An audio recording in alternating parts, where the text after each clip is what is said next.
Et si ce que vous ressentez ces derniers temps? N'est-ce pas la confusion, la fatigue ou l'anxiété?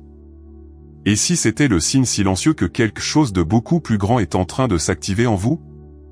Il y a un symptôme spirituel si rare, si profond, qu'il n'apparaît que dans les âmes destinées à quelque chose de grand. Il n'y a pas de lumière ou de révélation dramatique, mais quand c'est le cas, tout change. Si vous êtes ici, ce n'est pas par hasard.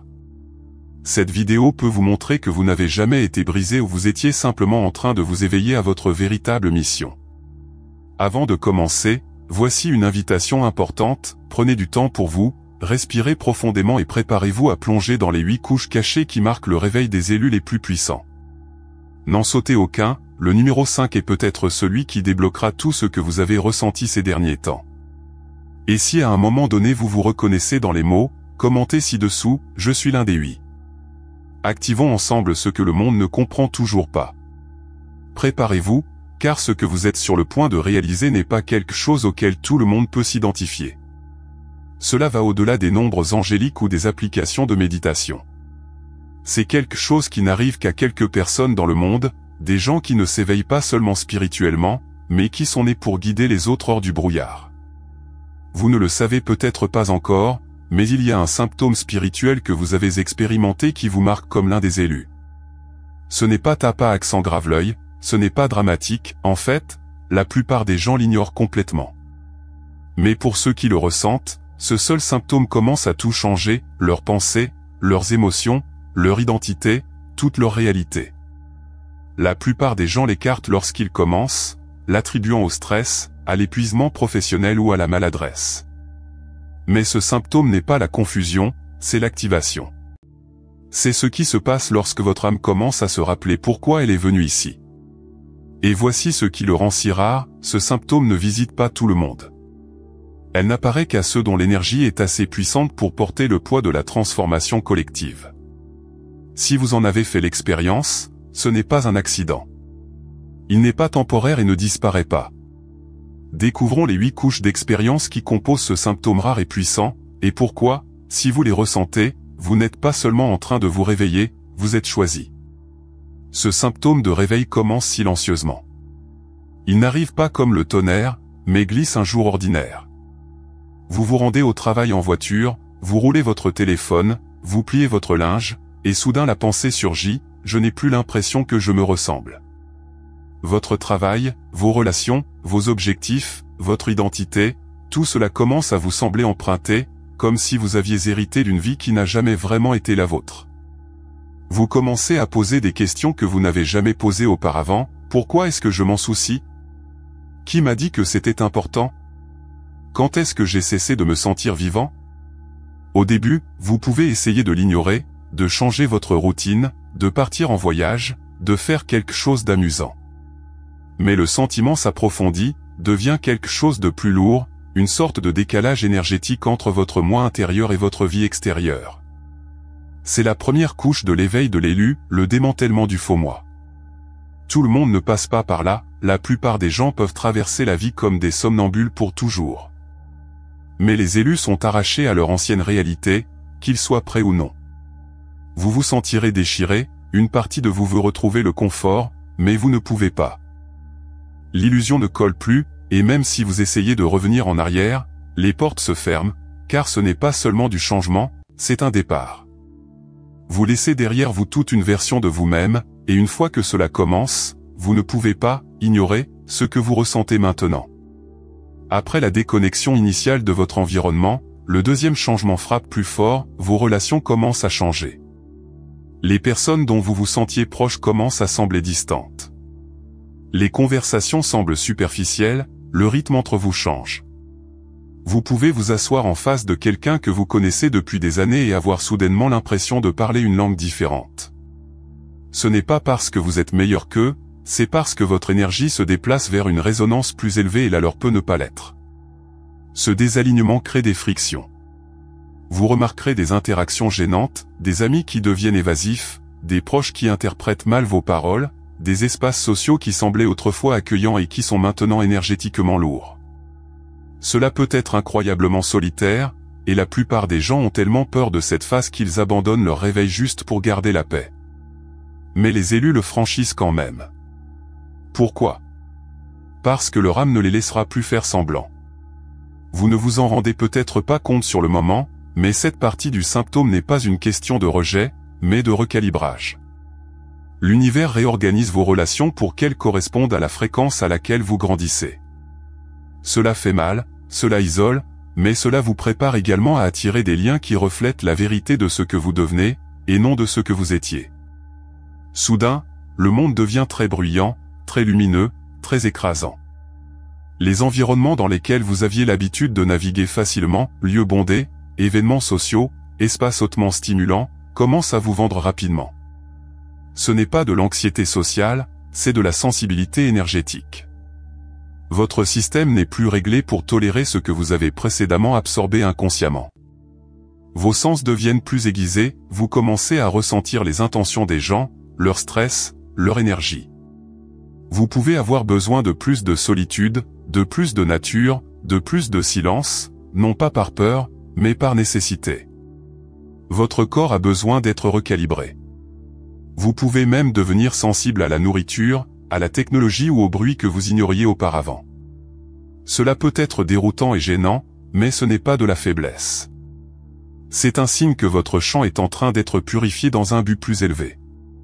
Les élus ne se contentent pas de voir le monde, ils le ressentent, et ce n'est pas facile dans une société construite sur l'engourdissement émotionnel et l'hyperstimulation. Cette phase vous oblige à créer des limites, à choisir où va votre énergie, à réaliser que la protection n'est pas l'isolement, c'est la préparation. Vous êtes entraîné à ressentir ce que les autres ignorent, et cette sensibilité n'est pas un défaut, c'est votre boussole maintenant. Au fur et à mesure que son éveil s'approfondit, quelque chose d'étrange se produit, son impulsion à faire ses preuves commence à s'estomper. Vous pouvez toujours réussir, vous pouvez toujours avoir des objectifs, mais la soif de dominer, de surmonter, d'être le meilleur commence à se dissoudre. Au début, cela peut donner l'impression que vous perdez votre ambition, mais ce n'est pas le cas. Vous ne faites que remplacer la concurrence par un objectif. Vous ne vous souciez plus de monter des escaliers qui ne mènent à rien de significatif. Votre ego cesse d'avoir besoin d'applaudissements, et à sa place vient un désir de servir, de créer et d'exprimer sans chercher la validation. C'est là que les élus commencent vraiment à se démarquer de la foule. Alors que d'autres recherchent la visibilité, vous recherchez l'impact. Alors que d'autres veulent le contrôle, vous voulez l'alignement. Vous commencez à vous rendre compte que votre valeur n'a jamais été sur votre CV, vos followers ou votre salaire. Votre âme ne veut pas gagner, elle veut s'éveiller. Et une fois que ce désir devient votre étoile directrice, vous cessez d'avoir à vous battre pour l'espace dans des systèmes auxquels vous ne croyez plus. Au lieu de cela, vous commencez à construire ce que d'autres n'ont pas encore osé imaginer. Vous commencez à le remarquer dans de petits moments.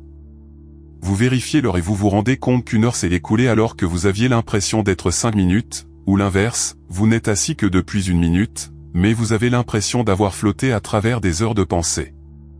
Ce n'est pas un manque de concentration, ce n'est pas une distraction.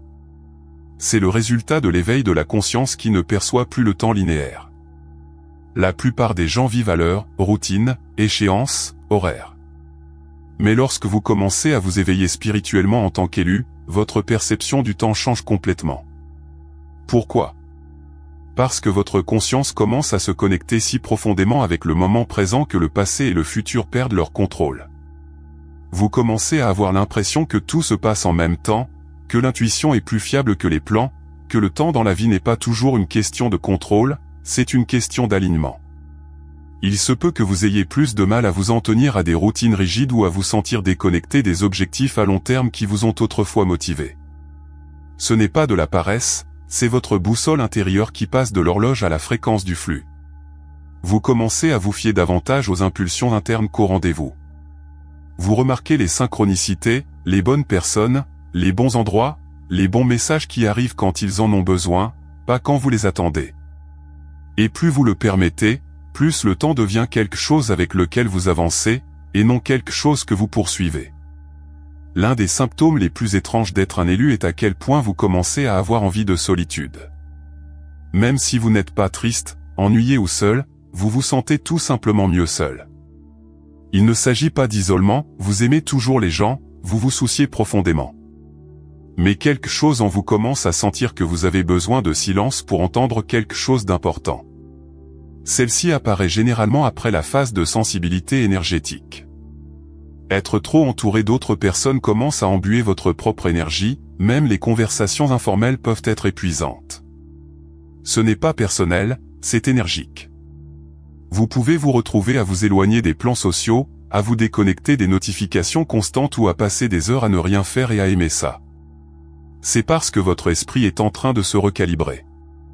La solitude devient votre espace d'intégration. C'est là que les téléchargements atterrissent, c'est là que votre système nerveux cesse de se préparer au bruit. La plupart des gens ont peur d'être seuls, mais les élus commencent à comprendre que le seul n'est pas vide, il est sacré. Et ironiquement, plus vous passez de temps dans l'immobilité, plus vous portez de pouvoir lorsque vous réintégrez le monde, car la solitude ne vous affaiblit pas, elle renforce votre signal. Le calme est l'endroit où les élus rechargent leur clarté spirituelle et se réapproprient leurs tâches. Quelque chose commence à émerger en vous. Il ne parle pas avec des mots, mais il est fort. Vous sentez qu'il y a quelque chose que vous êtes venu faire ici, quelque chose de spécifique, non seulement exister, non seulement survivre, mais servir d'une manière qui vous est propre. Mais ce qui est frustrant, c'est que vous ne pouvez pas encore le définir. Vous n'avez pas une vue d'ensemble. Vous pouvez en avoir des flashs dans des rêves ou des moments d'inspiration, mais les détails sont vagues. Vous ne savez qu'une chose avec certitude, ce que vous faites actuellement ne suffit plus. C'est là que de nombreux élus commencent à lutter avec leur identité. Vous pouvez commencer à perdre tout intérêt pour les emplois, les rôles ou les étiquettes qui vous donnaient autrefois de la stabilité. Vous n'êtes plus satisfait du « normal », vous êtes attiré par quelque chose de plus grand, même si cela n'est pas encore apparu dans votre réalité extérieure. Ce sentiment ne disparaît pas, en fait, plus vous l'ignorez, plus il augmente.